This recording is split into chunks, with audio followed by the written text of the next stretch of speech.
Maxine Waters calls for protesters to resist. The problem with California is it has Democrat leadership like Maxine Waters and Gavin Newsom. Just like when the fires broke out, this is over their heads the instant it happens. Welcome to Doug in Exile. This is going to be a special guest star, Maxine Waters. I'm down here to the detention center to see if I can find out what is happening with David Huerta.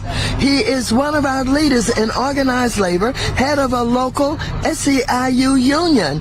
I don't know why. We despise unions. This is why. They have an illegal alien leading one of the unions. They picked him up. I don't know what they're going to do to him. I don't want them to deport him. I think that he is being targeted, but our city is being targeted because we're a sanctuary city. Trump hates us. He does not like this city. Gavin Newsom he's daring Tom Homan to come and arrest him. Should he do it? I would do it if I were Tom. I think it's great. Gavin likes the publicity, but I think it would be a great thing. He's done a terrible job. Look, I like Gavin Newsom. He's a nice guy, but he's grossly incompetent. Everybody knows. All you have to do is look at the little railroad he's building. It's about 100 times over budget. We're putting a flagpole over there. Under budget. I always do under budget.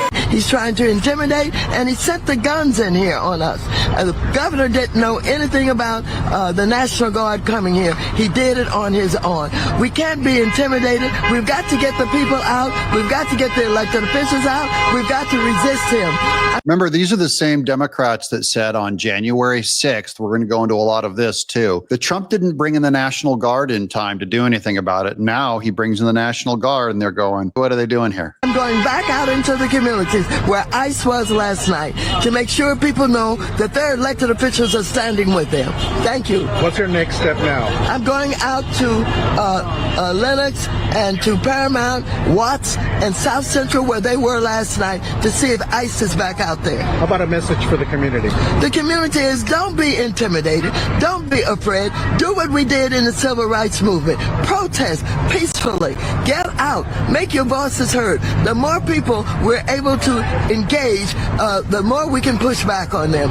So that's an official endorsement by Maxine Waters. Look for this to spread throughout American cities because it's funded by the Democrats. Here's another really bad Democrat take from Kamala Harris. This is her official statement on what's happening in LA. Los Angeles is my home. And like so many Americans, I am appalled at what we're witnessing on the streets of our city. First, the video. In this one released yesterday, a man named Scott Foval, that's him, who was a contractor for Democracy Partners, is seen and heard discussing hiring people to attend Trump rallies and basically to start fights. Deploying the National Guard is a dangerous escalation meant to provoke chaos. Now, I want you guys to pay attention to this branding. They're trying to win an argument with you. In addition to the recent ICE raids in Southern California and across our nation, it is part of the Trump administration's cruel, calculated agenda to spread panic and division. That's what they're going to go with on removing illegals. This administration actions are not about public safety. They're about stoking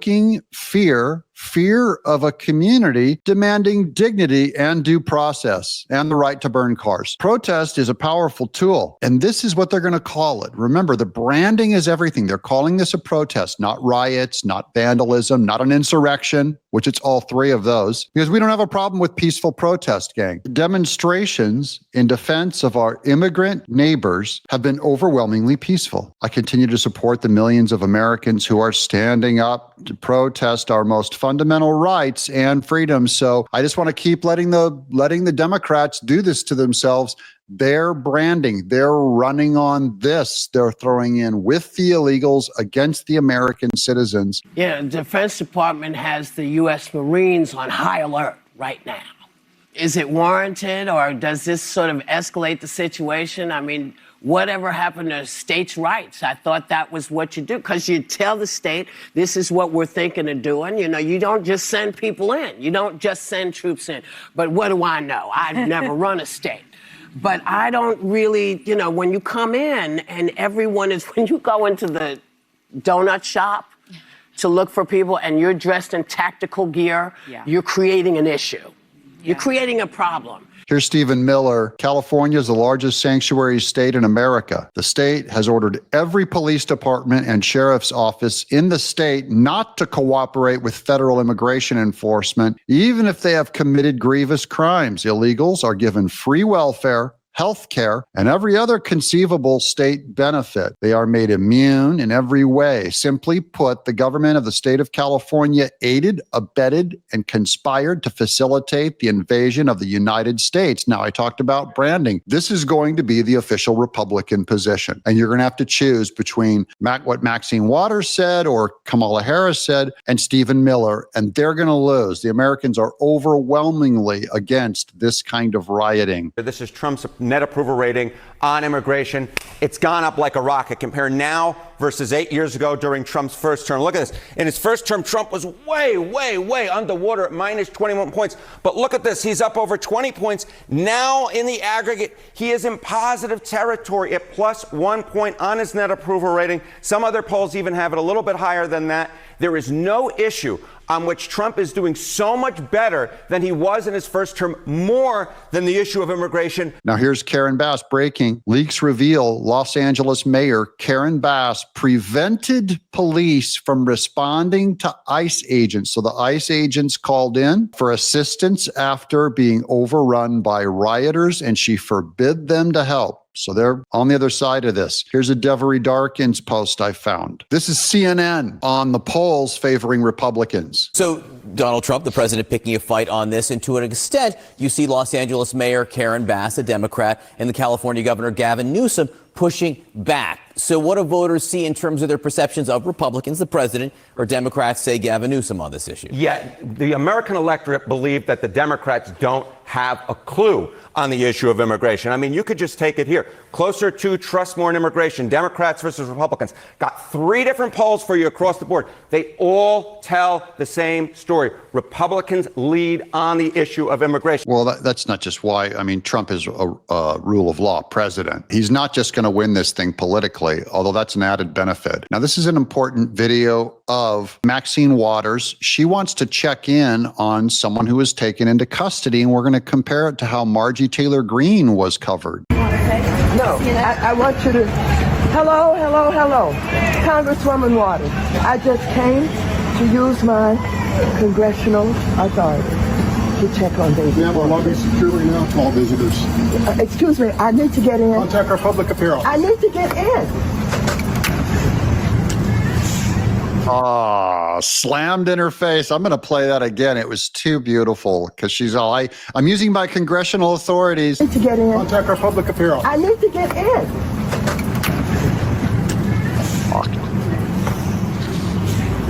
What are you hoping to do, Congresswoman? I just want to see David work. Right, 6. Would a congressperson normally be able to enter the... Normally, yes. What is happening here? Well, there were some of the authorities, I don't know who they were, and I'm trying to get in to see David working, who they have arrested. He is the head of SEIU local union here. I don't know why he was targeted. I don't know what they're doing with him. I don't know whether they're going to deport him. I want to report back to my caucus about what's happening, but they have... I just want to focus on this close up for a second. This is all theater. She says normally a congressperson would have access using their congressional authority. That's a lie. Here's Margie Taylor Greene back when she was trying to access the victims, the targets on January 6th, the people that were arrested. Margie Taylor Greene's official account says, I was turned away from the D.C. jail when I went to check on American citizens, not illegal aliens, American citizens being held in solitary confinement. Maxine Waters is big mad she got turned away by ICE when she went to check on her criminal illegals. Democrats love criminal illegals. And that's the conflict in messaging that you're going to see right here. Which side are you on? Democrats or Republicans regarding illegals? Let me know in the chat below. Here's more by Mike Bentz on the funding of this whole scandal. We'll go down here to Laura Powell first. If you're a Californian, current LA riots are an example of your tax dollars hard at work. The Coalition for Humans Immigration Right, CHRLA, is one of the key players in fomenting the violent response to immigration enforcement actions. Then here's Mike Bentz. So one of the lead NGOs, non-government organizations, organizing the riots got $34 million in government grants from the state of California just last year alone. You're paying for this. Your tax dollars paying for this. $34 million. Here's breaking. This is about California Sheriff Luna says he'll wait until the situation is out of control before he decides to bring in the National Guard. All right. And as we're looking at another one of these fires that has been set in downtown LA, this looks like a vehicle that's on fire. That's not just a vehicle on fire, son. That's a diesel or a bus on fire. And I want to ask you what was asked of Chief McDonnell a couple of hours ago. Do you need the National Guard right now to quell this? Anytime we ask for the National Guard, we go through a multi-step process. I'm going through that now. We obviously exhaust the resources from within the Sheriff's Department first. Then I start going to other agencies. That's exactly what I'm doing now. We have access to a lot of other law enforcement agencies. If at that time we still need additional resources, we will assess if we need to request the National Guard to come in here. We did that for the fires. Many of you saw that. It was very successful.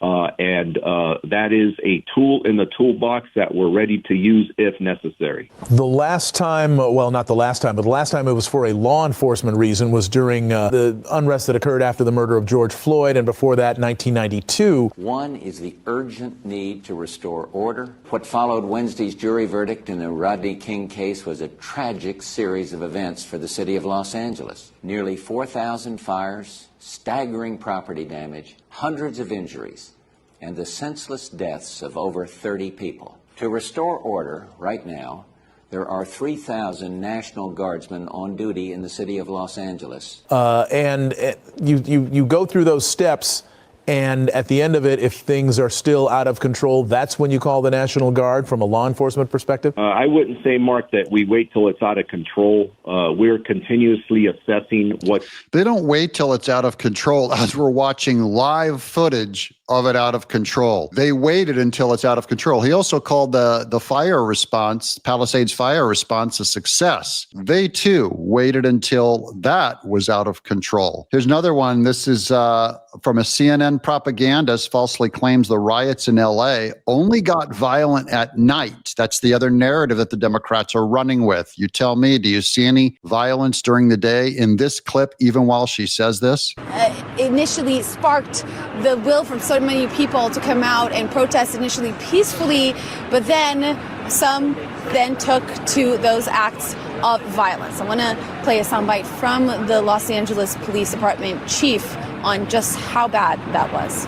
When I look at the people who are out there doing the violence, that's not the people that we see during the day who are legitimately out there exercising their First Amendment rights and to be able to express their feelings about the immigration enforcement issue. And that distinction is important, John, because we have seen peaceful protests and we have seen these stunning images of violence happening overnight. And that goes to show how quickly things escalated here from Friday into Saturday and Sunday overnight. It was a response not just to these immigration raids, but also to the announcement that the National Guard was coming to California and to their arrival. We were here when that announcement came out, and we saw the reaction from protesters. They have been saying no to these immigration raids and also asking the National Guard to leave. And so is the mayor of Los Angeles, Karen Bass, saying that this is an intentionally chaotic situation. She is blaming the president for the escalation of these tensions here. And so is the governor. As we've mentioned before, Governor... Mostly at night. And these are all the footage they're showing are from the day of people getting violent. Mostly peaceful. They keep they're trying to brand it. This is an argument being made. That's going to be the whole theme of my show for a long time, is who wins this public debate. And remember, before Trump, just before he won the election, media lost its stranglehold on information. Now people go to channels like this, and I hope you'll subscribe, because we're going to keep pounding this out and getting our message out. This is an argument about messaging. Well, I was surprised at the way that the police chief was describing all of this. There have been no violence where anybody that was protesting hit anybody, shot anybody, threatened anybody. Nothing has happened. And so he doesn't know what to do, probably, because this is a sanctuary city and the police don't have the authority. All that he's got to do is work with the governor. Just call and work with Governor Gavin Newsom, and we'll fix everything. Do you believe that? By Maxine Waters? This is mostly peaceful. No one shot anything. I showed you, there's so much footage of illegals throwing bricks off an overpass at cars going underneath. She's like, there's no violence, nothing. Now here's more on the Republican side. What I'm seeing growing just today, this is Charlie Kirk. It's time to ban third world immigration, legal or illegal. We've reached our limit, and we have a huge cultural, educational, housing, financial, and essential services problem to fix now because of it. We need a net zero immigration moratorium with a ban on all third worlders. Of all the world leaders, I think I detest the president of Mexico the most. You know, we talk about the Chinese Communist Party, we talk about Russia, but honestly, this woman is likely causing more havoc in America than Vladimir Putin ever has in the mainland of America. Oh, yeah, he had some Russian troll farms in Macedonia. I'm sorry, this woman, the president of Mexico, is talking about leading an uprising in the interior of America, and she's got a lot to work with because she has a lot of sleeper cells here. Has Mexico and the drug cartels declared war on America? Do you know what she's against? She's against the big, beautiful bill. If Miss Steinbaum is against the big, beautiful bill, if needed, we will definitely mobilize, because we absolutely cannot accept any new taxes on remittances sent by our hardworking folks in the U.S. to their families back home in Mexico. Here's Matt Walsh from Daily Wire. Ban all third world immigration, legal or illegal. There should be a moratorium on all illegal immigration from the third world. We've reached our capacity. We cannot be the world's kitchen anymore. So look for that to roll out on the Republican side, to have a full shutdown of legal immigration. Now, in case you think this is just about minorities, it's not, because here is a black, wonderful patriot who they do not want illegal aliens. Watch this. I'm calling Trump on you, you illegal mother. So you're going to lose a lot more black voters over this one, Democrat Party. I can't be happier. If you're a black voter and you love America, you can see what's going on, and they are not going to go for this. And finally, here's the last clip this is actually the clip that started it all. This was earlier than the others. Maxine Waters. Stop here where the guns are. I want you all to take pictures of these guns and let people know that they're in our city with guns, and I'm sure they have. Democrat branding. The police have guns. I want pictures of guns. What are they going to use these guns for? Because Democrats are against the Second Amendment, even when your police use them. Orders to shoot and kill. I don't know, but otherwise they wouldn't have guns. One question, Representative Ms. Waters. If there's one statement a message that you can send to Donald Trump, what is that message here today? My message to Donald Trump is you are a cruel human being, and that you are using the poorest people in the land, the most vulnerable people in the land, to promote your politics. And she just now gave away their whole plan. What she accuses Trump of, remember, the Democrats actually intend to do. They're a cruel human being, and they intend to use the poorest in the land to promote their policies. That's the entire Democrat platform. That's what they're doing here. Don't forget to subscribe, guys. We're only on our second video today. We're going to keep following this all through the day as it develops. Welcome, and thanks for watching Doug in Exile.